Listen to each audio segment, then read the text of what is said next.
জয় নিশ্চিত, জাতির উদ্দেশ্যে ভাষণে বললেন জো বাইডেন। পেনসিলভেনিয়া সহ 3 রাজ্যেই এগিয়ে।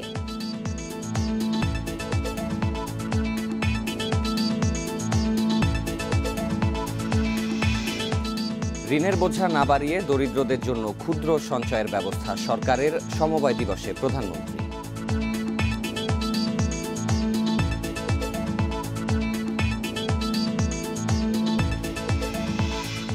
দ্বিতীয় আঘাতের শঙ্কার মধ্যেও বন্ধ করোনা বিশেষায়িত হাসপাতাল, সরিয়ে নেওয়া হয়েছে জনবল।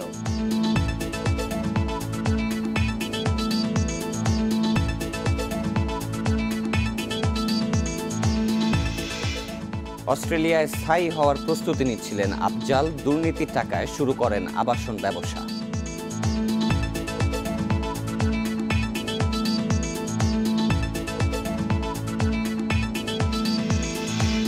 বিশ্বে করোনায় একদিনে সংক্রমণের নতুন রেকর্ড, শনাক্ত প্রায় 6.5 লাখ, মৃত্যু 9,000-এর বেশি।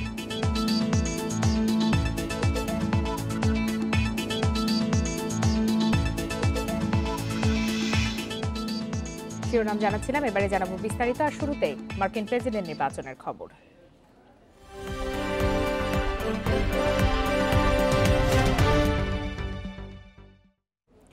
মার্কিন প্রেসিডেন্ট নির্বাচনে জয়ের দোরগোড়ায় দাঁড়িয়ে ডেমোক্র্যাট প্রার্থী জো বাইডেন বলেছেন তিনি রাষ্ট্রের গুরুত্বপূর্ণ বিষয়গুলো নিয়ে ইতোমধ্যে কাজ শুরু করেছেন। ভোট গ্রহণের 3 দিন পর জাতির উদ্দেশ্যে দেয়া ভাষণে বাইডেন বলেন, জয়ের ঘোষণা এখন কেবল সময়ের ব্যাপার। এদিকে কোনো ধরনের প্রমাণ উপস্থাপন না করেই নির্বাচনে ভোট কারচুপির অভিযোগ তুলেছেন president Donald Trump. 3 November vote গ্রহণ শেষ হওয়ার পর থেকেই বিভিন্ন রাজ্যের ফলাফলে পিছিয়ে পড়েন ডেমোক্র্যাট প্রার্থী জো বাইডেন। ট্রাম্প শিবিরে তখন আনন্দোল্লাস, কিন্তু দ্বিতীয় দিনে আগাম ভোট গণনায় আবারও জয়ের পথে ফেরেন বাইডেন। 3টি রাজ্যে এগিয়ে থাকা ডেমোক্র্যাটদের জয়ের জন্য দরকার মাত্র 6টি ইলেকটোরাল কলেজ ভোট। এমন পরিস্থিতিতে ডেলোয়ার থেকে জাতির উদ্দেশ্যে ভাষণ দেন জো বাইডেন। বলেন, দেশের অর্থনৈতিক সংকট এবং জনস্বাস্থ্য নিয়ে তিনি ও কমলা হ্যারিস আগের দিনই বিশেষজ্ঞদের সাথে বৈঠক করেছেন।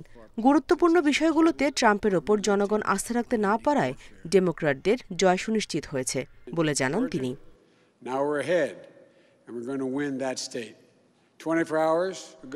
নির্বাচনের আনুষ্ঠানিক ঘোষণা এখনো আসেনি, কিন্তু পরিসংখ্যান বলছে জয়ের দ্বারপ্রান্তে পৌঁছে গেছি আমরা। জর্জিয়া, পেনসিলভেনিয়াতে একদিন আগেও পিছিয়ে ছিলাম আমরা, কিন্তু সেই সংখ্যা পাল্টে গেছে।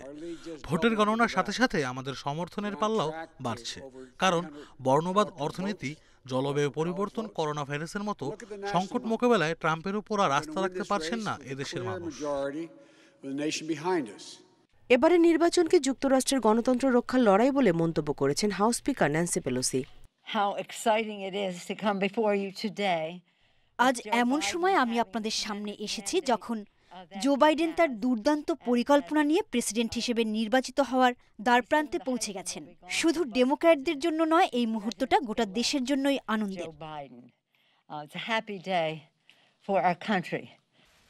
এদিকে নির্বাচনের 2 দিন পর নীরবতা ভেঙে সাংবাদিকদের মুখোমুখি হন মার্কিন প্রেসিডেন্ট ডোনাল্ড ট্রাম্প। তার 17 মিনিটের বক্তৃতায় আবারও ভোট গণনায় কারচুপির অভিযোগ করেন তিনি। তবে এই অভিযোগের পক্ষে কোনো প্রমাণ উপস্থাপন করেননি ট্রাম্প। নির্বাচনের স্বচ্ছতা নিয়ে ভিত্তিহীন প্রশ্ন তোলায় ট্রাম্পের বক্তব্য সরাসরি সম্প্রচার বন্ধ করে দেয় 3টি টেলিভিশন চ্যানেল। নির্বাচন নিয়ে প্রেসিডেন্টের একের পর এক মিথ্যা অভিযোগের কারণে সম্প্রচার বন্ধ করা হয় বলে জানিয়েছে New York Times. Nusrat Jerin, independent news. এদিকে মার্কিন প্রেসিডেন্ট নির্বাচনে পেনসিলভেনিয়া, নেভাডায় আরও এগিয়ে গেলেন ডেমোক্র্যাট প্রার্থী জো বাইডেন। এদিকে জর্জিয়ায় 2 প্রার্থীর ভোটের মধ্যে ব্যবধান কম হলে ভোট পুনর্গণনার আভাস মিলেছে। শেষ খবর পাওয়া পর্যন্ত জর্জিয়ায় জো বাইডেন বর্তমান প্রেসিডেন্ট ডোনাল্ড ট্রাম্পের চেয়ে প্রায় 4000 ভোটে এগিয়ে আছেন। এরই মধ্যে মোট ভোটের প্রায় 99% গণনা হয়েছে বলে জানিয়েছে জর্জিয়ার নির্বাচনী কর্তৃপক্ষ।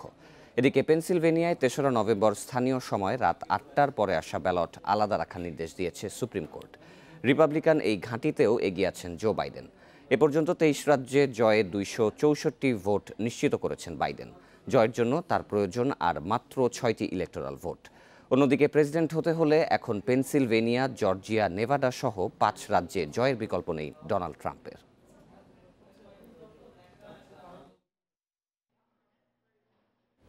এবারে মার্কিন প্রেসিডেন্ট নির্বাচনের ফল নিয়ে সবশেষ পরিস্থিতি জানাচ্ছেন সহকর্মী জাহিদ হোসেন। এখন আমরা যেটি দেখতে পাচ্ছি সেটি হচ্ছে যে আসলে স্বাভাবিক গতিতেই এই ধরনের গণনার পরিস্থিতিটা আমেরিকায় আসলে নতুন না, কিন্তু ব্যালট বাক্সে যেটা ভোটের দিন ভোট দেওয়া এবং তার আগে ভোট দেওয়া, মেইলের মাধ্যমে ভোট দেওয়ার সংখ্যাটা অনেক বেশি হওয়ার কারণেই সময়টা অনেক বেশি লাগছে। দুই প্রার্থী তাদের যে নির্বাচন পরবর্তী ভোট পরবর্তী মতামত দিয়েছেন, সেখানে আপনি যদি দেখেন ডোনাল্ড ট্রাম্পের বডি ল্যাঙ্গুয়েজ কিন্তু একটু ভিন্ন। তাকে আমরা এইভাবে কখনো দেখি নাই, মনে হচ্ছে বিপর্যস্ত অবস্থায় গতকালকে তিনি যখন সংবাদ সম্মেলন করছিলেন।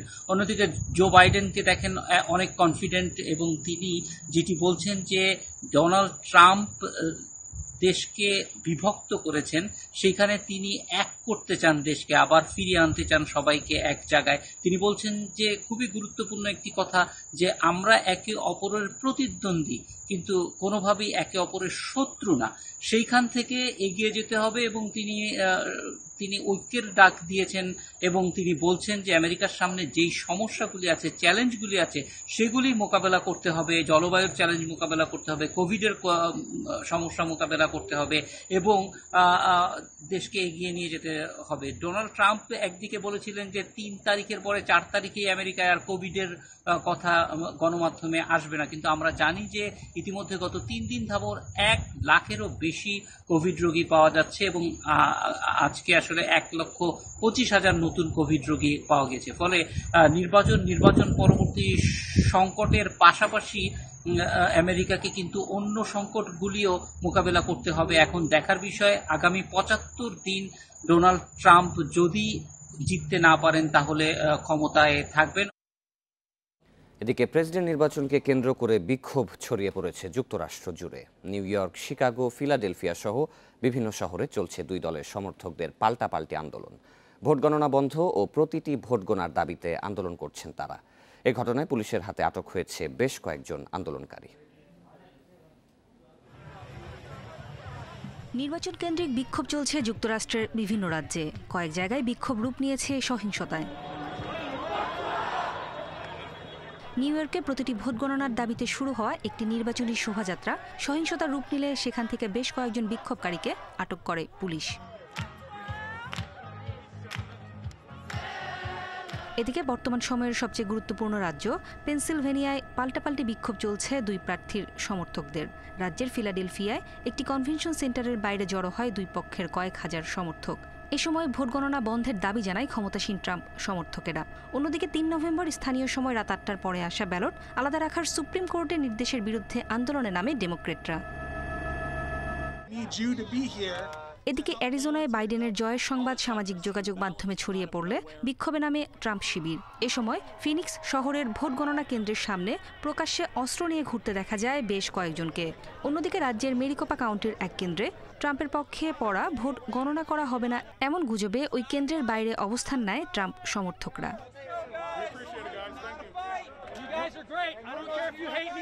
এছাড়াও মিশিগানের ডেট্রয়েটে ট্রাম্প সমর্থকরা ভোট গণনা কেন্দ্রের বাইরে জড়ো হয়ে ভোট গণনা বন্ধের দাবিতে স্লোগান দিতে থাকে। সে সময় ভাঙচুর করে তারা। মিনিয়াপলিসে 2 শতাধিক বিক্ষোভকারী রাস্তা দখল করলে তাদের ছত্রভঙ্গ করে পুলিশ। বিক্ষোভ হয়েছে শিকাগোতেও।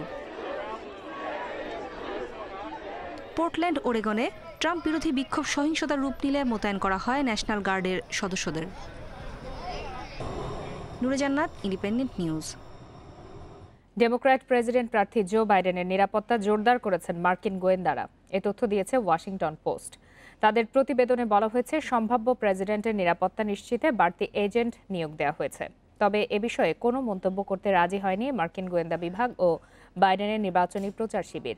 ডেলাওয়ারের উইলমিংটনে একটি কনভেনশন সেন্টার থেকে ভোট পর্যবেক্ষণ করছেন বাইডেন ও তার সহকর্মীরা।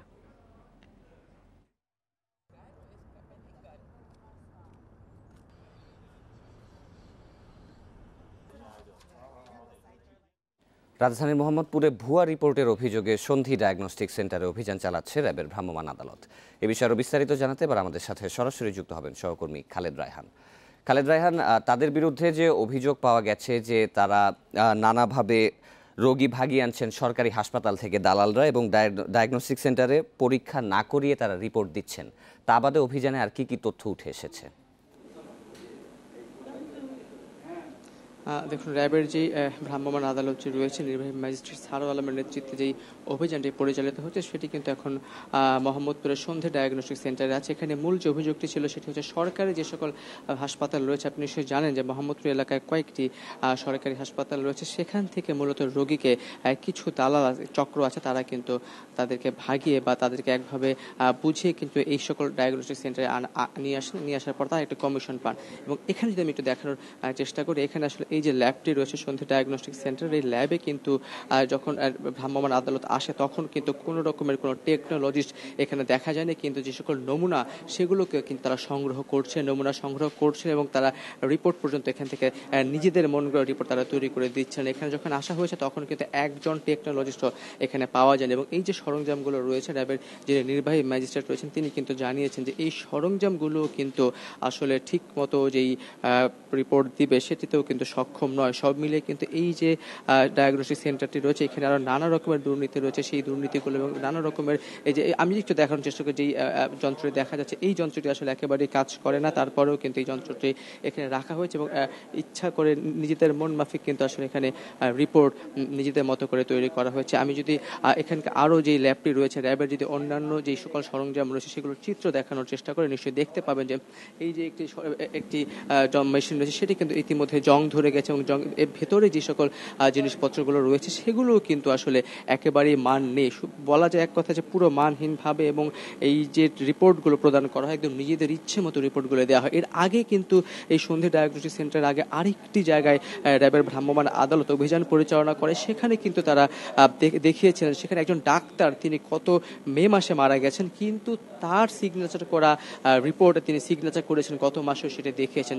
ওই প্রতিষ্ঠানে যারা কর্মচারী রয়েছেন তারা কিন্তু জানিয়েছেন সেই ডাক্তারের একজন ড্রাইভার তিনি মূলত এই রিপোর্টগুলোতে সাইন করে থাকতেন। আসলে সব মিলিয়ে কিন্তু ওই আগের যে ডায়াগনস্টিক সেন্টার বা ল্যাবটি রয়েছে এবং এখানকার যে ডায়াগনস্টিক সেন্টারটি রয়েছে এখানে কিন্তু একই রকমের প্রায় অভিযোগ রয়েছে। এবং এই যে সন্ধি ডায়াগনস্টিক সেন্টারটি রয়েছে, আপনি যেমনটি প্রথমে বলছিলাম যে এর আশেপাশে কয়েকটি সরকারি হাসপাতাল রয়েছে, সোহরাওয়ার্দী হাসপাতাল রয়েছে, শিশু হাসপাতাল রয়েছে, সে সকল জায়গা থেকে মূলত এই সকল রোগীদেরকে কিন্তু এখানে আনা হয় এবং আনিয়ে কিন্তু তারা একটি কমিশন পায় এবং তার বিনিময়ে তারা এই রোগীগুলোকে এখানে নিয়ে আসে। এবং এই যে ডায়াগনস্টিক সেন্টারটি রয়েছে এই ডায়াগনস্টিক সেন্টারে কিন্তু যে সকল রিপোর্ট তারা প্রদান করেন তৈরি করেন সেগুলো কিন্তু একেবারেই তাদের সে সকল অনুমোদন নেই এবং সেগুলো ঠিকমতো কাগজপত্র এখন পর্যন্ত দেখাতে পারেনি। র্যাবের যে অভিযান সেটি কিন্তু এখনো চলছে। সব মিলে যে অভিযোগগুলোর কথা বারবার করে বলা হচ্ছে, গত কয়েকদিন আগে আমরা দেখেছিলাম র্যাবের ভ্রাম্যমাণ আদালত অভিযান পরিচালনা করেছেন, পঙ্গু হাসপাতাল থেকে কয়েক দালালকে তারা কিন্তু গ্রেপ্তার করেছিলেন। তারই ধারাবাহিকতায় কিন্তু এই ধরনের যে অভিযানগুলো রয়েছে সেই অভিযানগুলোকে কিন্তু পরিচালিত করা হচ্ছে এবং যে অভিযোগগুলো মূলত রয়েছে সেই অভিযোগগুলো কিন্তু এই দালালদের দৌরাত্ম্য, তার পাশাপাশি যে সকল রিপোর্ট প্রদান করা হচ্ছে সেই সকল রিপোর্ট দেওয়ার কিন্তু পর্যাপ্ত সরঞ্জাম এখানে নেই এবং নিজেদের মন করা রিপোর্টই কেন তারা দিয়ে যাচ্ছেন এমনটি কিন্তু র্যাবের পক্ষ থেকে বলা হচ্ছে। রায়হান, আরেকটি বিষয় জানাবেন যে আপনি যেমনটি বলছিলেন যে সকাল থেকেই বিভিন্ন ডায়াগনস্টিক সেন্টার এবং ভুয়া করোনা রিপোর্টের অভিযোগ পাওয়া গেছে, সকল জায়গায় অভিযান চালানো হয়েছে। তো সকাল থেকে ভ্রাম্যমাণ আদালত ঠিক কয়টি জায়গায় অভিযান পরিচালনা করেছে? এর আগে যেটিতে করা হয়েছিল সেখানে কিন্তু দুজনকে পাওয়া গেছে এবং দুজনকে 2 বছর করে কারাদণ্ড দেওয়া হয়েছে এবং সেই প্রতিষ্ঠানটিকে সিলগালা করে দেওয়া হয়েছে। এরপরেই কিন্তু এই সন্ধি ডায়াগনস্টিক সেন্টারে আনা হয়েছে এবং আনার পর তারা কিন্তু এই বিষয়টি এখানে তারা অভিযান পরিচালনা করছেন এবং তারা যেটি বলছেন যে সকল অনিয়মগুলোকে তারা পেয়েছেন সেই অনিয়মগুলোকে নিয়ে কিন্তু তারা আসলে চেষ্টা করছেন যে তারা এখানে অভিযানটি পরিচালনা করছে। আমি তো এখানকার যে নির্বাহী ম্যাজিস্ট্রেট তার কাছে জানতে চাই যে এখানে এখন পর্যন্ত আপনারা কি কি অনিয়ম পেয়েছেন?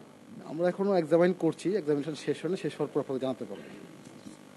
বলছিলেন যে তারা এখন আসলে এই প্রতিষ্ঠানটিকে তারা অভিযান পরিচালনা করছে এবং তারা দেখছেন যে এখানে আসলে কি কি অনিয়ম আছে, সেই অনিয়মগুলোর পরেই হয়তো তারা ব্যবস্থা নেবেন। এবং আগের যে প্রতিষ্ঠানটির কথা বলছিলাম সেই প্রতিষ্ঠানে কিন্তু মূলত থাইরয়েড রোগীদের তারা কিন্তু রিপোর্ট প্রদান করে থাকেন এবং সেইখানে কোনো রকমের তাদের পরীক্ষা করার মতো কোনো রকম সরঞ্জাম নেই, নিজেদের মন করা তারা কিন্তু রিপোর্ট দিয়ে থাকেন, কোনো টেকনোলজি নেই। এবং যে রুমটি আমরা দেখেছি 3 রুমের একটি ফ্ল্যাট রয়েছে সেই ফ্ল্যাটটির মধ্যেই মূলত তারা কিন্তু সেই যে রিপোর্টগুলো সেই রিপোর্টগুলো কিন্তু তারা মূলত দিয়ে থাকতেন। এবং এখানেও যেই আমরা এখন যে ডায়াগনস্টিক সেন্টারটিতে এসেছে সেই ডায়াগনস্টিক সেন্টারটি কিন্তু এখন পর্যন্ত আমরা দেখতে পাই যেখানে আসলে চিকিৎসক যারা আছেন চিকিৎসক ছাড়াও কিন্তু এখানে খুব বেশি চিকিৎসক তারা আসলে নেই এবং এখানে যারা আছেন পর্যাপ্ত পরিমাণে যে সকল ডাক্তার থাকার কথা সেটিও কিন্তু নেই। আপনি দেখতে পাচ্ছেন যে এখানকার ডাক্তার চেম্বার সেটিও কিন্তু খালি রয়েছে। আসলে এই যেহেতু আশেপাশে কয়েকটি সরকারি হাসপাতাল রয়েছে তার কারণে কিন্তু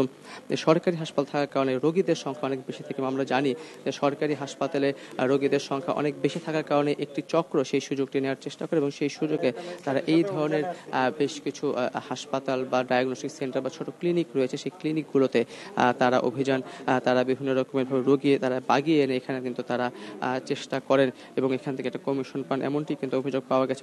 যেমনটি বলছিলাম আগেও যে এমন অভিযোগের ভিত্তিতে এর আগেও কিন্তু কয়েকবার র্যাবের ভ্রাম্যমাণ আদালত তারা কিন্তু অভিযান পরিচালনা করেছিল এবং তারই ধারাবাহিকতায় আজকের যে অভিযান সেটিও কিন্তু পরিচালিত হচ্ছে। এরপরে আরও একটি ডায়াগনস্টিক সেন্টারে যাওয়া হবে এমনটি কিন্তু র্যাবের পক্ষ থেকে বলা হয়েছে। যেহেতু আরেকটি বিষয় জানাবেন যে বেশ কিছুদিন ধরেই এই অভিযান চালাচ্ছে কিন্তু অভিযান চালানোর পরও কোনো ধরনের সমাধান আসছে না, তো ভ্রাম্যমাণ আদালত বা ম্যাজিস্ট্রেট তারা কি কোনো ধরনের পার্মানেন্ট সমস্যার সমাধান করার চিন্তাভাবনা করছেন কিনা?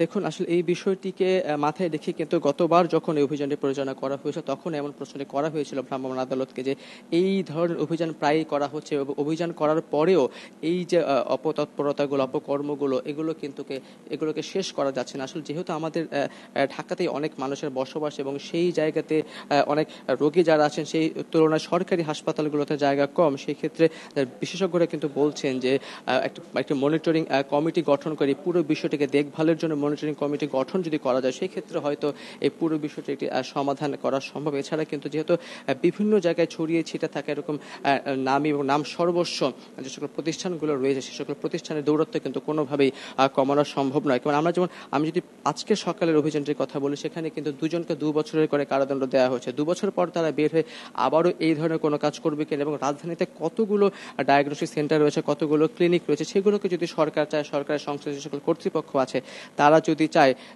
তাহলে কিন্তু এগুলোকে একটি নিয়ন্ত্রণের মধ্যে আনতে পারে। সেক্ষেত্রে সরকারের সদস্য এবং সরকারের সংশ্লিষ্ট কর্তৃপক্ষ যারা আছে তাদেরকে কিন্তু এগিয়ে আসতে হবে এবং এই পুরো বিষয়গুলোকে মনিটরিং করতে হবে।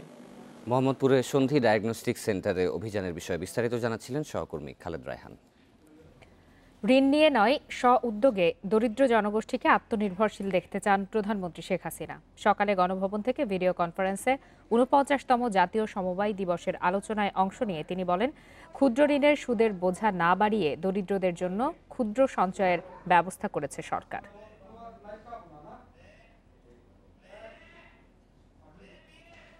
আমরা প্রতিবেদনটির জন্য অপেক্ষা করছি। ৪৯তম জাতীয় সমবায় দিবস ২০২০ ও জাতীয় সমবায় পুরস্কার ২০১৯ উপলক্ষে বঙ্গবন্ধু আন্তর্জাতিক সম্মেলন কেন্দ্রে এ আয়োজন। এতে গণভবন থেকে ভিডিও কনফারেন্সের মাধ্যমে যোগ দেন প্রধানমন্ত্রী শেখ হাসিনা। প্রধানমন্ত্রী বলেন, বঙ্গবন্ধুর পদাঙ্ক অনুসরণ করে দেশের সব শ্রেণীর মানুষের অর্থনৈতিক উন্নয়নে কাজ করছে সরকার। দেশে চাষযোগ্য জমি কম, তাই কৃষি ব্যবস্থাকে আধুনিক করে উৎপাদিত পণ্য বাজারজাতকরণে বেশি গুরুত্ব দেওয়া হচ্ছে। দেশে উৎপাদিত কাঁচামাল অর্থনৈতিক অঞ্চলে ব্যবহার করতে ব্যবসায়ীদের প্রতি আহ্বান জানান প্রধানমন্ত্রী। তিনি বলেন, গ্রামবাসীকে বাদ দিয়ে দেশের উন্নয়ন সম্ভব নয়। শুধুমাত্র ক্ষুদ্র ঋণ দেওয়া না আর উচ্চ হারে সুদ দেওয়া না, আমরা ক্ষুদ্র সঞ্চয়ের ব্যবস্থা করেছি। যে আমার বাড়ি আমার খামারের সাথে সাথে আমরা পল্লী সঞ্চয় ব্যাংক করে দিয়েছি। ঋণ নিয়ে সুদের জন্য সুদ দিতে না পেরে কারো চালা ধরে টান দিচ্ছে, কারো গরু কেড়ে নিচ্ছে, কারো ঘর বাড়ি ভিটে মাটি হারা অথবা বাড়িঘর ফেলে থুয়ে শেষে দেশান্তরী হতে হচ্ছে। এই দেশান্তরীর জন্য হতে না হয় তার জন্য আমরা এই ক্ষুদ্র সঞ্চয়ের ব্যবস্থা নিয়েছি। প্রধানমন্ত্রী জানান, আমার বাড়ি আমার খামার প্রকল্পের আওতায় 10টি গ্রামে বঙ্গবন্ধু মডেল গ্রামের কর্মসূচি শুরু হয়েছে। এছাড়াও দারিদ্র্য দূরীকরণে বিভিন্ন প্রশিক্ষণ কর্মসূচির ব্যবস্থা করা হয়েছে। আজকে আওয়ামী লীগ সরকার আসার ফলে কিন্তু আজ বাংলাদেশ এগিয়ে যাচ্ছে। আমাদের প্রবৃদ্ধি আমরা প্রায় 8 ভাগের উপরে অর্জন করেছিলাম। দারিদ্র্য বিমোচন আমরা 40 ভাগ থেকে 20 ভাগে নামিয়ে এনেছিলাম। মাথাপিছু আয় আমরা প্রায় 2064 মার্কিন ডলারের মতো আমরা অর্জন করতে পেরেছি। হয়তো আরও ভালো করতে পারতাম যদি করোনা না দেখা দিত। কিন্তু শীতকাল আমাদের এসে গেছে, এটা তো কার্তিক মাস, সামনে আরও শীত পড়বে, আর শীতের প্রকোপটা বেশি বাড়ে, যেখান থেকে নিজেকে আপনাদের সুরক্ষিত থাকতে হবে। শহরের পাশাপাশি গ্রামেও কর্মসংস্থান বাড়ানোর কথা জানান প্রধানমন্ত্রী। তিনি বলেন, ক্ষুদ্র নৃগোষ্ঠীর পাশাপাশি তৃতীয় লিঙ্গ সমাজের অনগ্রসর জনগোষ্ঠীর জীবন জীবিকার সুব্যবস্থা, এমনকি পুনর্বাসনের ব্যবস্থা করা হয়েছে। কিন্তু আমরা 100টা অর্থনৈতিক অঞ্চল। নুরে জান্নাত, ইন্ডিপেন্ডেন্ট নিউজ। করোনার দ্বিতীয় ঢেউয়ের আশঙ্কার মধ্যেই বন্ধ হচ্ছে বিশেষায়িত হাসপাতালগুলো। বিপুল টাকায় নির্মিত এসব হাসপাতালের জনবলও সরানো হয়েছে। স্বাস্থ্য অধিদপ্তরের সর্বোচ্চ প্রস্তুতির দাবি করা হলেও বিশেষজ্ঞদের পরামর্শ, শীতের সংক্রমণ বিবেচনায় প্রয়োজন সতর্কভাবে হাসপাতাল বন্ধের সিদ্ধান্ত নেওয়া। করোনা ভাইরাসের প্রাদুর্ভাব আগের চেয়ে কিছুটা কমলেও শীতে আবারও বাড়ার আশঙ্কা করা হচ্ছে। এরই মধ্যে করোনার দ্বিতীয় ঢেউ নিয়ে নানা সতর্কতার কথা বলা হলেও দেশে বন্ধ হচ্ছে বিশেষায়িত হাসপাতালগুলো। গেল মে মাসে করোনা রোগীদের চিকিৎসার জন্য উদ্বোধন করা হয় দেশের সবচেয়ে বড় অস্থায়ী বসুন্ধরা কোভিড আইসোলেশন হাসপাতাল। 2013 শয্যার এই হাসপাতালটিতে যুক্ত করা হয়েছিল আইসিইউ, সর্বাধুনিক অক্সিজেন সহ নানা সুবিধা। কিন্তু বর্তমানে হাসপাতালটির সব সামগ্রী 190টি উপজেলায় নেওয়া হয়েছে। জনবলও বন্টন করা হয়েছে অন্য বিভাগে। ডিরেক্টর হসপিটাল থেকে অর্ডার হয়েছে 190টা উপজেলাতে 10টা করে বেড দিয়ে দেওয়ার জন্য ওই কার্যক্রম চলতেছে। আমাদের তো জানেন যে 30 তারিখে বন্ধ হয়ে গেছে। ডাক্তার এবং নার্স যারা ছিলেন সবাই অন্যত্র পদায়িত হয়ে গেছে। আশানুরূপ রোগী না পাওয়ায় করোনার জন্য নির্ধারিত হলি ফ্যামিলি হাসপাতালের সঙ্গে চুক্তি বাতিল করেছে স্বাস্থ্য মন্ত্রণালয়। করোনার দ্বিতীয় ঢেউয়ের কথা মাথায় রেখে কোভিড হাসপাতালগুলো বন্ধের ক্ষেত্রে আরও সতর্কতার তাগিদ দিচ্ছেন বিশ্লেষকরা। করোনা চলে গেছে এটা মনে করার কোনো কারণ নেই। করোনা আমাদের দেশ থেকেও যায় না, ওয়ার্ল্ড থেকেও যায়নি। ফার্স্ট ওয়েভও আছে এবং সেকেন্ড ওয়েভে আসছে বলে আমরা আশঙ্কা করছি। সুতরাং সেই প্রেক্ষাপটে আমাদের এই হাসপাতালগুলোও যেগুলো আগে ছিল প্রস্তুত করা উচিত এবং আমাদের চিকিৎসকদেরও সেভাবে প্রস্তুতি নেওয়া উচিত। সরকারকেও সার্বিক ব্যবস্থাপনায় সেই প্রস্তুতিগুলো নেওয়া উচিত। যদি সংক্রমণ বেড়েই যায় তাহলে যে চাপটা পড়বে সেই চাপটা সামলানোর মতো আমাদের তখন সেই সক্ষমতা থাকবে কিনা যদি আমরা এইগুলি সরিয়ে নিই। এই ব্যাপারে সরকারের একটু সতর্কভাবে এবং ধীর গতিতেই আমার মনে হয় অগ্রসর হওয়া উচিত। এদিকে মহাখালীর ঢাকা উত্তর সিটি কর্পোরেশনের করোনা আইসোলেশন সেন্টারের প্রায় 700 বেডও সরিয়ে নেওয়ার প্রক্রিয়া চলছে। এছাড়া রোগী না থাকায় আরও অন্তত 60টি হাসপাতালে করোনার চিকিৎসা বন্ধ করা হয়েছে। এসব হাসপাতাল বন্ধ করায় করোনার দ্বিতীয় ঢেউ মোকাবিলায় ভোগান্তি বাড়তে পারে বলে মত বিশ্লেষকদের। Buddhadeb Kundu, independent news, Dhaka. 2017 সাল থেকে অস্ট্রেলিয়ায় স্থায়ীভাবে বাস করার প্রস্তুতি নিচ্ছিলেন স্বাস্থ্য অধিদপ্তরের সাবেক হিসাবরক্ষণ কর্মকর্তা আফজাল হোসেন।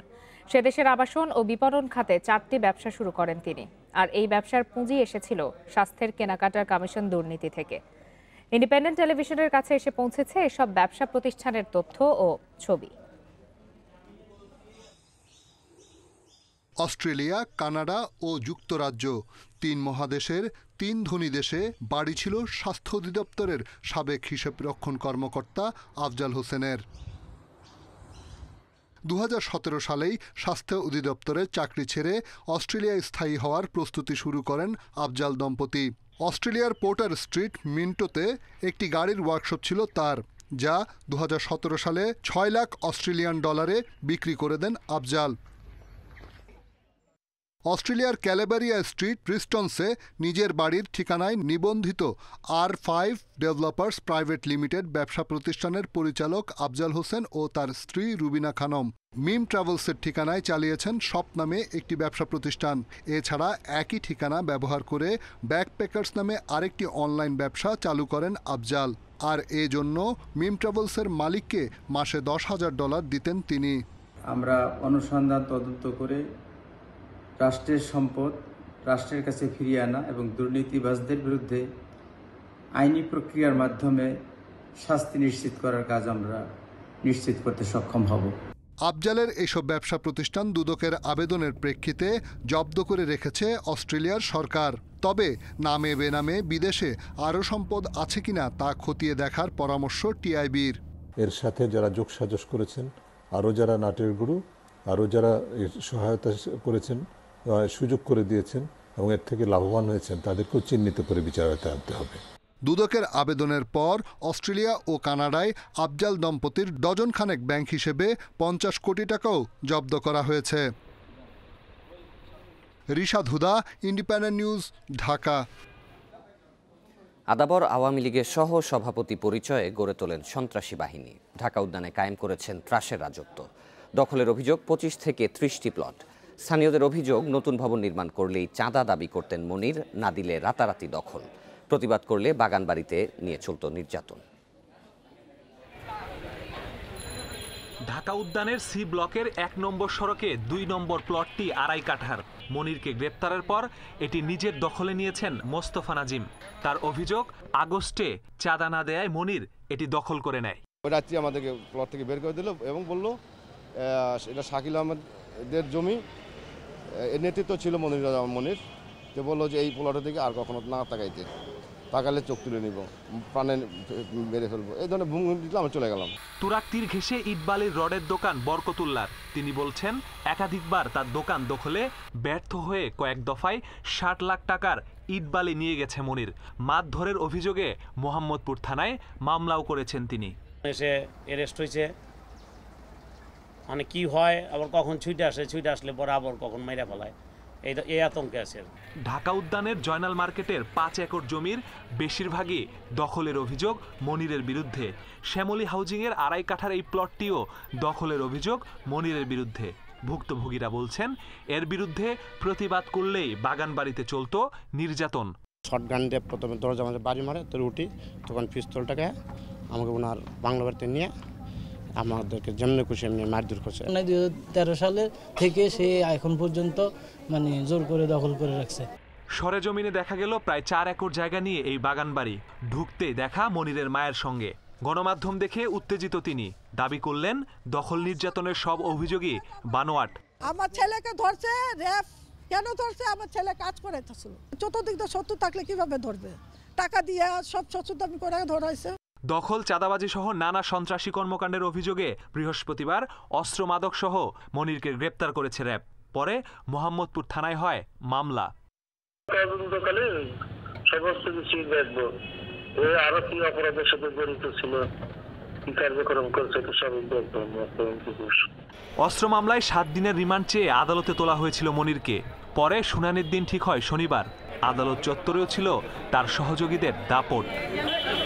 Masudur Rahman, independent news, Dhaka. গাজীপুরের কালিয়াকৈরে বাস ট্রেন সংঘর্ষের ঘটনায় গেটম্যানকে সাময়িক বরখাস্ত করেছে রেল কর্তৃপক্ষ। ঘটনা তদন্তে গঠিত হয়েছে 4 সদস্যের কমিটি। ভোরে কালিয়াকৈরের বলিয়াদি এলাকায় এই দুর্ঘটনা ঘটে। নীলফামারী এক্সপ্রেস ট্রেনের পরিচালক মোস্তাফিজুর রহমান জানান, ঢাকাগামী নীলফামারী এক্সপ্রেস ট্রেনটি ভোর 4:30টার দিকে উপজেলার বলিয়াদি এলাকায় এলে হঠাৎ করে সামনে এসে পড়ে একটি বাস। মুহূর্তেই দুমড়ে মুচড়ে যায় বাসটি। ঘটনাস্থলে নিহত হন ব্যবসায়ী এক নারী, বাসযাত্রী এক নারী। পরে হাসপাতালে মারা যায় আরও এক বাসযাত্রী। এ দুর্ঘটনার জেরে 5 ঘন্টা ঢাকার সাথে উত্তরবঙ্গের রেল যোগাযোগ বন্ধ ছিল।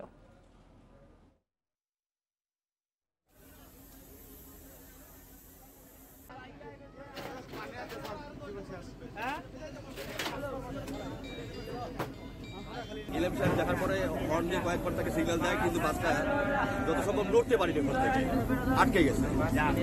সে ইমার্জেন্সি ব্রেক করছে, তারপরেও সেটা কন্ট্রোল করতে না পেরে বাসটা সামনে এসে আটকে গেছে। আটকে যাওয়ার পর তাকে মোটামুটি 200 ফিট আনে আমাদের ইমার্জেন্সি ব্রেক টিপে মোটামুটি আমরা বেঁচে গেছি জানে।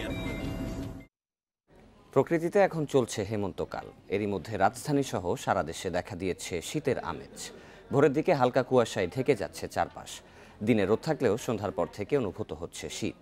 রাতে বইছে হিমেল হাওয়া, যার প্রভাব থাকছে ভোর পর্যন্ত। আবহাওয়া অফিসের তথ্য মতে সন্ধ্যার পর থেকেই সারা দেশে তাপমাত্রা কমে আসতে শুরু করে। উত্তরাঞ্চলে মধ্যরাত থেকে কুয়াশা পড়তে শুরু করছে। এরই মধ্যে শীতের সবজি চাষ নিয়ে ব্যস্ত হয়ে পড়েছেন কৃষকরা। আগাম শীতের কারণে লেপ তোশকের দোকানেও বেড়েছে ব্যস্ততা। শহরে শীতের কাপড়ের দোকানগুলোতেও বিক্রি বেড়েছে বলছেন ব্যবসায়ীরা। এদিকে শীতের সময় করোনা সংক্রমণ বৃদ্ধি সহ অন্যান্য ভাইরাসজনিত রোগ এড়াতে সবাইকে সতর্ক থাকার পরামর্শ দিচ্ছেন চিকিৎসকরা।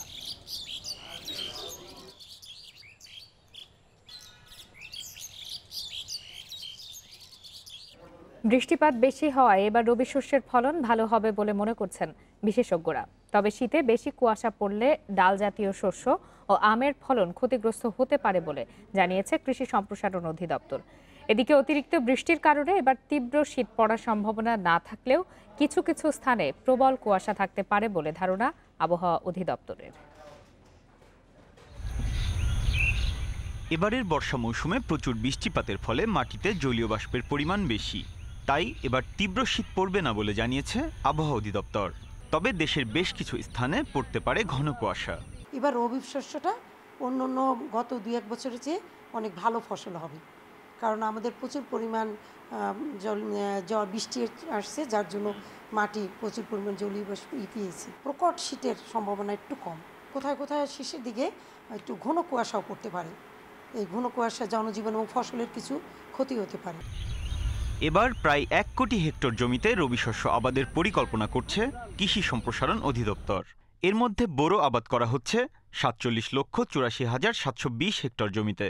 এছাড়া ডাল জাতীয় ফসলের জন্য 8,01,569 হেক্টর, তেল জাতীয় ফসলের জন্য 7,76,486 হেক্টর, আলু 4,68,526 এবং পেঁয়াজ চাষের জন্য নির্ধারণ করা হয়েছে 2,49,940 হেক্টর কৃষি জমি।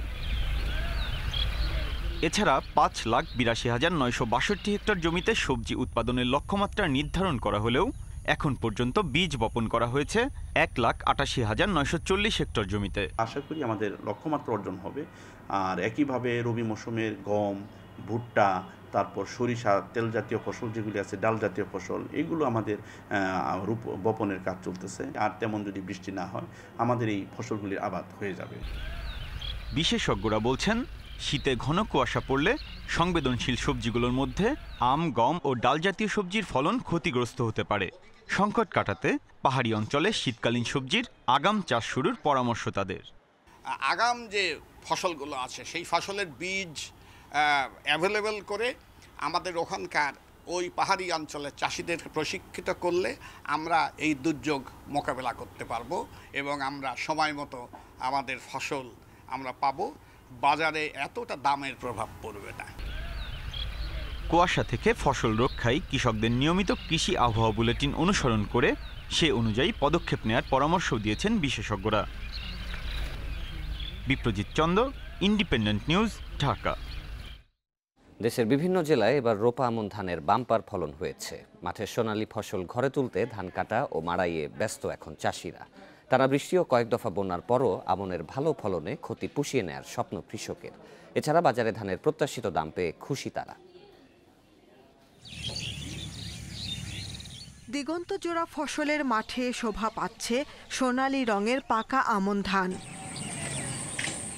চলতি মৌসুমে কুষ্টিয়া জেলায় আমনের আবাদ হয়েছে প্রায় 89,000 হেক্টর জমিতে। আবহাওয়া অনুকূলে থাকায় ফলনও হয়েছে বাম্পার। দিনভর ধান কাটা ও মাড়াইয়ে ব্যস্ত কৃষক। ধানের উৎপাদন খরচ নিয়ে অসন্তোষ থাকলেও আগাম জাতের বিভিন্ন আমনের আশানুরূপ ফলনে ক্ষতি পুষিয়ে নেয়ার আশা তাদের। সারের থেকে আমাদের বেশির থেকে একটু খরচ কমায়, তাতে ধানের বাজার যে সরকার দিছে তাতে আমরা খুব খুশি আর কি। ধানের রোগ পোকামাকড় বা বালায় আক্রমণ আমাদের কম হতে এবার ফলনও ভালো। আমাদের নমুনা শস্য কর্তনে গিয়ে দেখেছি যে আমাদের 6.5 টনের উপরে আমাদের এবার ফলন হয়েছে আমনের। চাঁপাইনবাবগঞ্জে এ পর্যন্ত কাটা হয়েছে প্রায় 400 হেক্টর জমির ধান। বিঘা প্রতি আমনের ফলন হয়েছে 20 থেকে 22 মণ। আমরা যেসব পোকামাকড় আক্রমণ হয়েছে, লিফলেট বা আমাদের মাঠ পর্যায়ে কর্মী যারা ছিল তারা সার্বক্ষণিক যোগাযোগ রাখার প্রেক্ষিতে আমাদের ধানের অবস্থা এখন পর্যন্ত ভালো হয়েছে। বন্যার কারণে নওগাঁর রানীনগর, আত্রাই ও মান্দা উপজেলায় রোপা আমনের কিছুটা ক্ষতি হলেও ফলন নিয়ে সন্তুষ্ট চাষিরা। প্রকার ভেদে প্রতিমণ ধান বিক্রি হচ্ছে 1,000 থেকে 1,100 টাকায়। 2 বিঘা মতো আবাদ করি, অথচ বৃষ্টি বাদলের কারণে, পোকামাকড়ের কারণে আমরা ধান পাই না। ঠাকুরগাঁওয়ের বেশিরভাগ এলাকায় উচ্চ ফলনশীল জাতের আমন ধান চাষে কৃষকদের উৎসাহ দেয় কাঙ্ক্ষিত ফলন হয়েছে বলছেন কৃষি কর্মকর্তারা। 40-45 মণ ধান হবে আশা করি। হ্যাঁ, যদি ধানের দাম থাকে তাহলে আমরা মোটামুটি লাভবান ভালোই হব। কয়েক দফা বন্যার পরও টাঙ্গাইলে এবার আমন আবাদ হয় ৮৮,০০০ হেক্টর জমিতে। উচ্চ ফলনশীল জাতের রোপা আমনের উৎপাদন ভালো হওয়ায় ঘুরে দাঁড়ানোর স্বপ্ন দেখছেন কৃষকরা। Shahnaz Parvin, independent news desk. বন্যায় ব্যাপক ক্ষতি হয়েছে সুনামগঞ্জের হাওড়াঞ্চলের মানুষের ঘরবাড়ি। এখনো ক্ষতিগ্রস্ত ঘর মেরামত করতে পারেনি অনেক পরিবার। মাথা গোঁজার ঠাঁই হারিয়ে মানবেতর জীবনযাপন করছেন অনেকে। এবছর 4 দফা বন্যার কবলে পড়ে সুনামগঞ্জ। এতে কৃষির ক্ষতির পাশাপাশি ব্যাপকভাবে ক্ষতিগ্রস্ত হয় হাওড়াঞ্চলের মানুষের ঘরবাড়ি। সুনামগঞ্জ সদর, বিশ্বম্ভরপুর, তাহেরপুর, দোয়ারাবাজার উপজেলায় মাথা গোজার ঠাঁই হারিয়েছে অনেক পরিবার। কেউ আশ্রয় নিয়েছে অন্যের বাড়িতে, কেউ বসবাস করছেন খোলা আকাশের নিচে। ভাঙিয়ে পড়ছে বন্যায়, গোজা নাকা নাকায় পানি রয়েছে। বাড়ি ঘর ভাঙিয়ে গেছে, মানে পাক্কা ফালা ফালা হয়েছে, গড় টর নাই, গড় শুদ্ধ নাই গেছে। রাস্তার মেজায় থাকতেছি, রাস্তাও ভাঙ্গা সে ইয়েও করে লিয়েছে। গরু বাছুর আমরা এই আইনা রাস্তা টাইনা রাখতেছি। হাওড়াঞ্চলে বন্যায় এমন ক্ষতি ঠেকাতে উদ্যোগ নেওয়ার কথা জানিয়েছে স্থানীয় সরকার প্রকৌশল অধিদপ্তর। এর আওতায় নির্মাণ করা হবে গ্রাম প্রতিরক্ষা বাঁধ। রিলিফ প্রজেক্টের মাধ্যমে আমরা হাওড়া অঞ্চলের বিভিন্ন গ্রাম প্রতিরক্ষামূলক কাজ আমরা করে থাকি। তো এখন পর্যন্ত যেসব খবর আমি পাচ্ছি তাতে অনেক জায়গায় আমাদের ভিলেজ প্রোটেকশন কাজ ক্ষতিগ্রস্ত হয়েছে। আমরা বন্যার পানি সরে যাওয়ার পরে এগুলি যথাযথভাবে মেরামত করার উদ্যোগ গ্রহণ করব। গ্রামগুলোকে বন্যার ক্ষতি থেকে রক্ষা করতে স্থায়ী সমাধানের উপর জোর দিচ্ছেন জেলা প্রশাসক। বন্যা প্রতিরোধের জন্য স্থায়ী একটি রূপ দেওয়ার জন্য প্রতিটি গ্রাম, বিশেষত একটি নির্দিষ্ট জনবসতি এলাকাকে চারিদিক দিয়ে আরসিসির মাধ্যমে একটি প্রোটেকশন ওয়াল তৈরি করা। তাহলে আমার মনে হয় এটি হাওড়ের বন্যার যে স্থায়ী যে এটি সমাধান সেটি হতে পারে। সরকারি হিসাবে সুনামগঞ্জে 4 দফা বন্যায় ক্ষতিগ্রস্ত হয়েছে 1.5 লাখ পরিবারের ঘরবাড়ি। Independent news desk. দেশে প্রথমবারের মতো চালু হলো তৃতীয় লিঙ্গের মাদ্রাসা। কওমি সিলেবাসে চলবে পাঠদান। মাদ্রাসা কর্তৃপক্ষ বলছে থাকা, খাওয়া ও পড়াশোনার পাশাপাশি কারিগরি প্রশিক্ষণ দেওয়া হবে এখানে। এমন উদ্যোগে অবহেলিত এই জনগোষ্ঠীকে জনশক্তি হিসেবে গড়ে তোলা সম্ভব হবে মনে করছে কর্তৃপক্ষ। রাজধানীর কামরাঙ্গীর চরে লোহার ব্রিজের মুখে দাওয়াতুল কুরআন তৃতীয় লিঙ্গের মাদ্রাসার পথ চলা শুরু। এ ধরনের মাদ্রাসা দেশে এই প্রথম। 3 তলা ভবনের এই মাদ্রাসাটি প্রতিটি তলায় প্রায় 1200 বর্গফুট জায়গা। এখানেই সব শিক্ষার্থীদের থাকা, খাওয়া ও পড়াশোনার ব্যবস্থা। বাপ মা ছাড়া থাকতেও আমরা তাদের পাশে নাই বা দেখতে পাই না, বা তারাও আমাদের দেখতে পায় না। অবশ্যই কষ্টের একটা বিষয়, কষ্ট তো হবে। আমাদেরকে কারিগরি শিক্ষা বা প্রতিষ্ঠান অন্য কোনো অনুযায়ী কর্মস্থলে নেওয়া যায় বা দেওয়া যায়, তো আমরা করতে পারি। মাদ্রাসা কর্তৃপক্ষ বলছে দেশের তৃতীয় লিঙ্গের সংখ্যা প্রায় 50,000, যারা পরিবার ও সমাজে নানাভাবে নিগ্রহের শিকার। মূলধারা শিক্ষা প্রতিষ্ঠানেও তাদের শিক্ষার সুযোগ নেই। তাই এই জনগোষ্ঠীকে স্বাভাবিক জীবনে ফেরানোর লক্ষ্যেই এই মাদ্রাসা। এদেরকে স্কুল, কলেজ, মাদ্রাসা, ভার্সিটি কোনো শিক্ষা প্রতিষ্ঠানে যেতে দিব না, মসজিদ যেতে দিব না, কোনো প্রতিষ্ঠানে চাকরি করতে দেব না। এরা করবে কি? এরা খাবে কি? এরা বাঁচবে কিভাবে? এরা তো ওই পথ বেছে নিয়েছে আমাদের কারণে। এর আগে তৃতীয় লিঙ্গের জনগোষ্ঠীর জন্য বাংলাদেশে আলাদা কোনো মাদ্রাসা বা শিক্ষা প্রতিষ্ঠান গড়ে তোলা হয়নি। রাজধানীর যাত্রাবাড়ি, বাড্ডা, কামরাঙ্গীর চরসহ বেশ কিছু জায়গায় 20-25 জন করে তৃতীয় লিঙ্গের শিক্ষার্থীরা কোরআন শিক্ষা নিয়েছেন। তাদের ভিতরে লজ্জাটা আসছে যে আমরা ভিক্ষা করব না, আমরা ছিনতাইকারী করব না, আমরা খারাপ পথে থাকবো না, আমরা ভালো পথে থাকবো। সিটিতে যে পরিচ্ছন্ন কর্মী দরকার, সেখানে অশিক্ষিত হিজড়াদেরকে দিয়ে প্রচুর কাজ করাইতে পারে। এদের হ্যাপি শক্তি। হিজড়া, বৃহন্নলা, কিন্নরী বা তৃতীয় লিঙ্গ যে নামেই ডাকা হোক না কেন, পরিবার ও সমাজে এরা নানাভাবে অবহেলিত, অবাঞ্ছিত। বিশ্লেষকদের মতে ভালো উদ্যোগ ও দৃষ্টিভঙ্গি বদলালে উপার্জনক্ষম জনশক্তিতে তাদের রূপান্তর সম্ভব। Shahriar Anirban, independent news, Dhaka. 5 বছর পরও বরিশাল শিল্পকলা একাডেমি ভবনের নির্মাণ কাজ শেষ হয়নি। খরচ বাড়িয়ে 17 কোটি থেকে 20 কোটি টাকা করা হলেও নির্মাণ কাজ চলার সময়ে ভেঙে পড়ছে সিলিং। এদিকে দীর্ঘদিন একাডেমি বন্ধ থাকায় ব্যাহত হচ্ছে শিল্পচর্চা। এতে ক্ষোভ জানিয়েছেন স্থানীয় শিল্পীরা। বরিশালের শিল্পকলা একাডেমির নির্মাণ কাজ শুরু হয় 2016 সালে। প্রথম দফায় 17 কোটি টাকায় 4 তলা ভবনে 500 আসনের অডিটোরিয়াম, গ্যালারি ও উন্মুক্ত মঞ্চের কাজ শুরু হয়। পরে এর সৌন্দর্য বাড়াতে বরাদ্দ করা হয় আরও 3 কোটি টাকা। গণপূর্ত বিভাগের অধীনে 2 বছরে এ প্রকল্পের কাজ শেষ হওয়ার কথা থাকলেও নানা অজুহাতে ঠিকাদারি প্রতিষ্ঠান তা শেষ করতে পারেনি। আর কাজের মান নিয়েও রয়েছে প্রশ্ন। আমরা চেষ্টা করেছি ঊর্ধ্বতন কর্তৃপক্ষকে আমাদের কাজের ব্যাপারে অবগত করার জন্য, এবং তারা কর্তৃপক্ষ ব্যবস্থা গ্রহণ করবে। মাননীয় প্রধানমন্ত্রী আমাদের দেন, তার একটাও কার্যকর হয় না। আমরা দেখেছি বঙ্গবন্ধু অডিটোরিয়াম নামে একটা অডিটোরিয়াম, যেটা সিটি কর্পোরেশনের মাধ্যমে বাস্তবায়ন হচ্ছে, সেটাও কিন্তু এখন পর্যন্ত শেষ হয়নি। খারাপ কোনো ম্যাটেরিয়াল, একই ম্যাটেরিয়াল ব্যবহার করা হয়েছে করিডোরে দেখেন কোনো কিছু হয় নেই, স্পট পড়ি নেই। আর হলের ভিতরে আটকা ছিল বলে এইটা একটা ড্যাম আছে। এদিকে জায়গার অভাবে বন্ধ রয়েছে সব ধরনের প্রশিক্ষণ ও শিল্পচর্চা।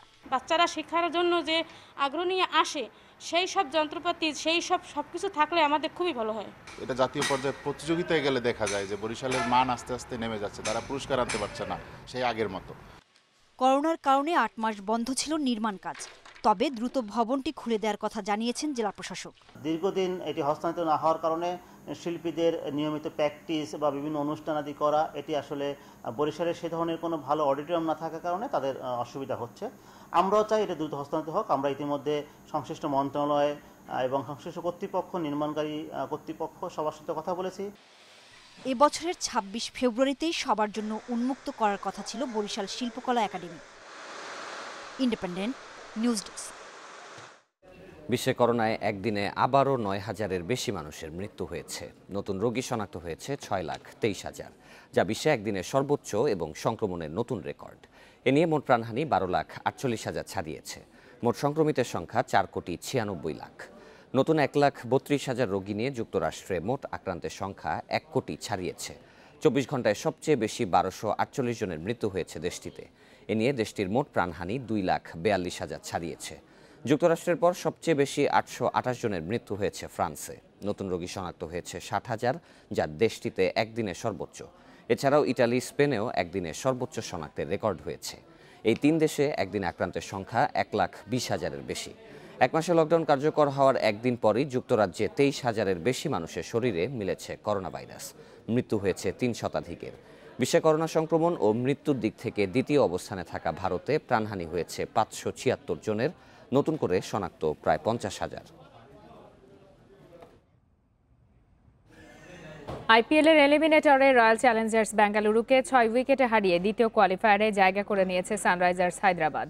কেন উইলিয়ামসনের অনবদ্য 50-তে আসে জয়। শেষ ওভারে রোমাঞ্চ ছড়িয়ে 132 রানের লক্ষ্যে পৌঁছায় হায়দ্রাবাদ। শেখ জায়েদ স্টেডিয়ামে টসের ব্যাটিংয়ে নেমে নড়বড়ে শুরু বেঙ্গালুরুর। ওপেনিংয়ে ব্যর্থ দেবদূত পাদিকাল ও বিরাট কোহলি।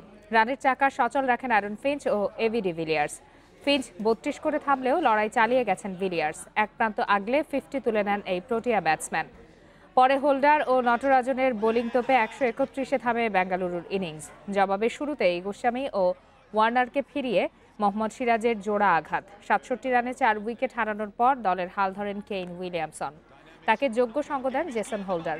দারুণ এক 50 করে হায়দ্রাবাদকে কাঙ্ক্ষিত জয় এনে দেন কেইন। আর সেই সাথে প্লে অফ থেকে ছিটকে যায় কোহলির দল।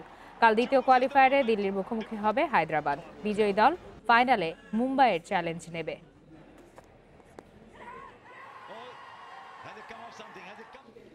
দেশে ফিরে ব্যস্ত হয়ে পড়েছেন সাকিব আল হাসান। গভীর রাতে দেশে ফিরে সকালেই একটি সুপার শপের ওপেনিংয়ে অংশ নিয়ে সবাইকে অবাক করেন সাকিব। গুলশানের জয় সুপার শপের উদ্বোধন করেন এই অলরাউন্ডার। করোনা থেকে সুরক্ষিত থাকতে সব ব্যবস্থা নিয়েই আসেন অনুষ্ঠানে। তবে কথা উঠেছে কোয়ারেন্টিন না করে কয়েক ঘন্টার ব্যবধানে এমন একটা অনুষ্ঠানে অংশ নেয়া নিয়ে। নিয়ম অনুযায়ী দেশের বাইরে থেকে করোনামুক্ত সনদ নিয়ে আসলে কোয়ারেন্টিন বাধ্যতামূলক নয়। এমনটা জেনেই সাকিব অনুষ্ঠানে অংশ নেন। কিন্তু অনুষ্ঠানে করোনা সতর্কতার বিষয়টি খুব জোরালো ছিল না। বঙ্গবন্ধু টি-20 কাপের জন্য 9 নভেম্বর ফিটনেস টেস্ট দেবেন সাকিব।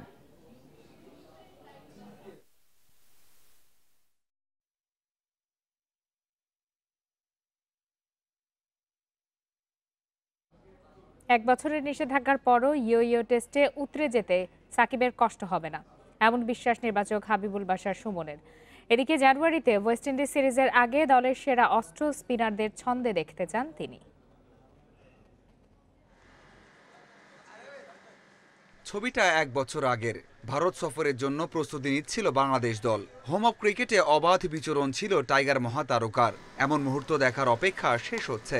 সোমবার চিরচেনা সেই জায়গায় ফিরছেন সাকিব। শুরুর দিনেই দিতে হবে পরীক্ষা। টি-20 কাপে থাকতে হলে পাশ করতে হবে ইয়ো টেস্ট। টাইগার অলরাউন্ডারের ফিটনেস নিয়ে সংশয় নেই নির্বাচকদের। বিসিবির দীর্ঘ লিস্টে নাম না থাকলেও মাশরাফিকে টি-20 কাপের শেষ দিকে পাওয়ার আশা করছেন হাবিবুল বাশার। ওর ফিটনেস আমরা করে চিন্তিত নেই, কারণ ও যেই একটা মাস সেখানে প্র্যাকটিস করে গিয়েছিল তখনই দেখেছে যথেষ্ট ফিট। তো ও যদি পরে দিতে চায় পরেও দিতে পারবে। এটা আসলে করা হয়েছে যে একটা ট্রেন্ড আমরা চালু করতে চাচ্ছি বাংলাদেশ ক্রিকেটের জন্য, যে কোনো পর্যায়ে ক্রিকেট খেলতে হলে তার ফিটনেস চেষ্টার মানদণ্ড এতটুকু থাকতে হবে। দলের দায়িত্বে থাকবে স্পন্সর কোম্পানিগুলো। কাউকে খেলানো না খেলানোর পূর্ণ স্বাধীনতা থাকবে তাদের। তাতে প্রেসিডেন্টস কাপের মতো সবাইকে দেখার সুযোগ থাকছে না নির্বাচকদের। তবে জাতীয় দলের তারকাদের উপর থাকবে তীক্ষ্ণ নজর। অনেকদিন পরে যদি জানুয়ারিতে খেলাটা হয়, অনেকদিন পরে আমরা ইন্টারন্যাশনাল ক্রিকেট খেলবো, সেক্ষেত্রে বেস্ট টিম করাটা কিন্তু খুব ইম্পর্টেন্ট। আর আমার মনে হয় যে নেক্সট ওয়ার্ল্ড কাপের আগে 2021-এর আগে আমরা বেশ কিছু ম্যাচ খেলার সুযোগ পাবো। এর ভিতরে আমরা ডেফিনেটলি কিছু নতুন খেলোয়াড়দেরকে দেখার তো দেখবই অবশ্যই। সব শেষ কয়েকটা ম্যাচে স্পিনাররা ঘরের মাঠেও ভয়ঙ্কর হয়ে উঠতে পারেননি। অথচ ক্যারিবিয়ানদের হারাতে তাদের সেরা ফর্ম প্রয়োজন। তাই তো নির্বাচকদের প্রত্যাশা টি-20 কাপে পরিকল্পনায় থাকারা ফিরে পাবেন হারানো ছন্দ। Mazharul Islam, independent news. লা লিগায় আজ রিয়াল বেটিসের মুখোমুখি হবে বার্সেলোনা। ন্যু ক্যাম্পে ম্যাচ শুরু বাংলাদেশ সময় রাত 9:15টায়। অন্যদিকে বুন্ডেসলিগায় আজ রোমাঞ্চকর ম্যাচ। রাত 11:30টায় বায়ার্ন মিউনিখের বিপক্ষে লড়বে বরুশিয়া ডর্টমুন্ড। আর রাত 2টায় লিগ ওয়ানের চ্যাম্পিয়ন পিএসজিকে চ্যালেঞ্জ জানাবে রেনে। চলতি মৌসুমে লিগের শুরুটা ভালো হয়নি বার্সার। 6 ম্যাচে 8 পয়েন্ট নিয়ে অবস্থান পয়েন্ট টেবিলের 12তে। শেষ 4 লিগ ম্যাচে জয়হীন কোম্যানের দল। চিরপ্রতিদ্বন্দ্বী রিয়াল মাদ্রিদের সাথে ব্যবধান অনেক। 7 ম্যাচে 16 পয়েন্ট নিয়ে 2 নম্বরে রিয়াল। প্রতিদ্বন্দ্বিতায় ফিরতে বেতিসের বিপক্ষে জিততে মরিয়া বার্সা। গুরুত্বপূর্ণ ম্যাচে চোটের কারণে কুতিনিওকে পাওয়া যাবে না। এদিকে টানা 4র্থ জয়ের লক্ষ্যে ঘরের মাঠে নামবে আতলেতিকো মাদ্রিদ। 6 ম্যাচে 4 জয়, লিগে ভালো শুরু সিমিওনির দলের। চোটের কারণে ডিয়েগো কস্তা না থাকলেও এটাকে আস্থার যোগান দিচ্ছে সুয়ারেজ ও ফেলিক্স। কাদিজের বিপক্ষে লড়াই সহজ হবে না আতলেতির জন্য। চলতি মৌসুমে নজর কেড়েছে কাদিজ। 4 ম্যাচ জিতে পয়েন্ট টেবিলের 5 নম্বরে দলটি। লিগ ওয়ানে 2 বড় দলের লড়াই আজ। শীর্ষে থাকা পিএসজির মুখোমুখি হবে 3 নম্বরে থাকা রেনে। 2 দলই চ্যাম্পিয়ন্স লিগে নিজেদের শেষ ম্যাচ হেরেছে। পিএসজি শিবিরে ইনজুরি হানা দিয়েছে প্রকটভাবে। নেইমার, এমবাপ্পে দুজনই সাইডলাইনে। আর আগে থেকে ইনজুরিতে ভুগছে মাউরো ইকার্দি। ডি মারিয়ার সঙ্গে তাই অ্যাটাক সামলাবে মইজে কিন আর সারাবিয়া।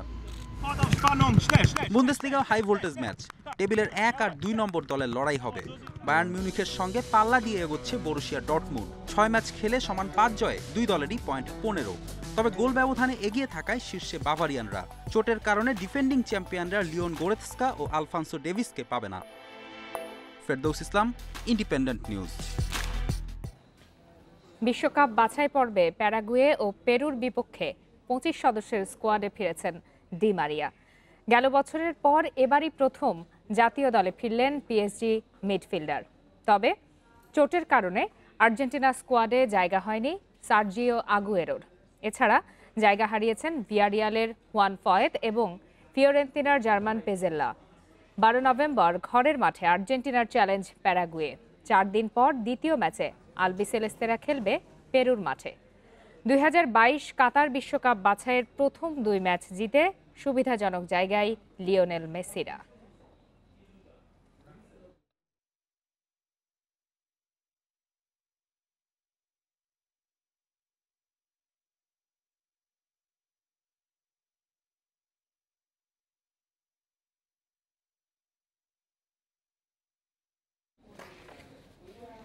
আর এই ছিল আজকের বিরতিহীন 1 ঘন্টার সংবাদ দুপুরে।